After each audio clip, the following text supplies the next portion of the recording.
देवदेव महादेव साजिबे बर माता पार्वती साजिबे कन्या। आसंता 31 तारिख रे संपूर्ण वैदिक रीतिनीति अनुसार भद्रक जिला आरडी आखंडलमणि पीठ रे अनुष्ठित हेब शिव विवाह। तेबे एही विवाह पई शुभ लग्न धरा कार्य शेष होईछि। सोमवार अपराह्न बरकर्ता आलोक पंडा घरु शुभ लग्न थाल नहीं सेवायत ज्योतिष पुरोहित बाहरी थिले। घंट घंटा कीर्तन और विभिन्न वाद्यर ताले ताले एक शोभायात्रा रे मंदिर परिक्रमा करी कन्याकर्ता विश्वजित पाढ़ी घरे पहुंची। सेठारे रीतिनीति अनुसार लग्नधरा कार्य संपन्न हेबा सह लग्न चिताऊ पठन करा जायथिला। एहापरे कन्याकर्ता घरे 7 जन महिला गुआ मंगुला कार्य संपन्न करथिले। परे सेही लग्न चिताऊ देवदेव महादेव कर्ता घरे पठन करा जायथिला। मु निजक बहुत खुशी मानुची, मु निजक बहुत भाग्यवान भी मान करुची। जब महाप्रभुंकर ए पर्व रे मते सुजोग मिली थिबारु मु निजक बहुत धन्यवाद मान करुची। संपूर्ण वैदिक रीतिनीति अनुसार घर पूजा पाठ आरंभ होई ए पर्यंत पहुंचले प्रभु। एठी जहाँ तांगर विधि थिला से सब कार्य संपन्न होला। आज्ञा ये हमर पौलिक पंथर बाहागर जिमिति मनीष कृत्य बाहागर हुए सेही टाइप रे बाहागर। आज हमर लग्न धराला। ये लग्न समस्त ब्राह्मण मान आछन। आज 17 दिन 31 तारीख शनिवार बाहागर।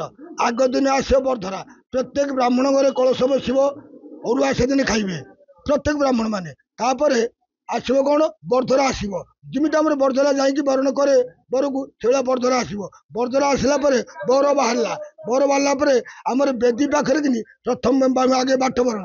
आज लग्न आज आम चिठा लेखा झीर ना पुअर ना झीर करता पुअर करता झील घर कौटी पुओ घर कौटी ये सब पौलिक पंथार कार्त्यायनी मतरे आम बाहागर हो। माँ पार्वती बाहागर बहुत खुशी। 3 थर होती 2 थर झी होती थर पुओ होती 4 थर पड़ला। पार्वती माँ होती लग्न पढ़ाला गुआ मंगला है लोक बाक आइले झील पुओ जमी बाहर सेमती बाहर। खुशी बहुत खुशी ठाकुर ठाकुर बाहर खुशी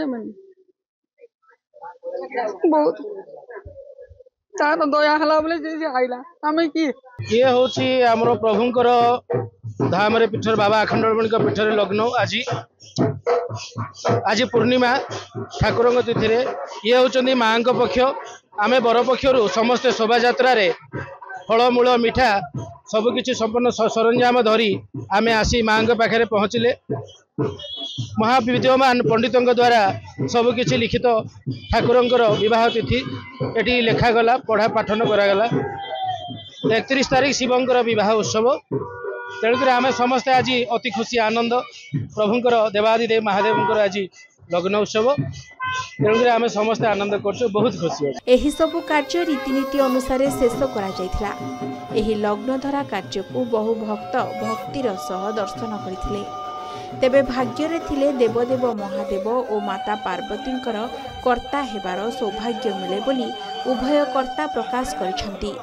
तेबे चलित वर्ष बेस जाकजमकरे आरडी पीठरे शिव विवाह उत्सव संपन्न हेब। तेणु एबे ठारू मंदिर प्रशासन और सेवायत माने निज निज काम रे लागि पड़िलेनी।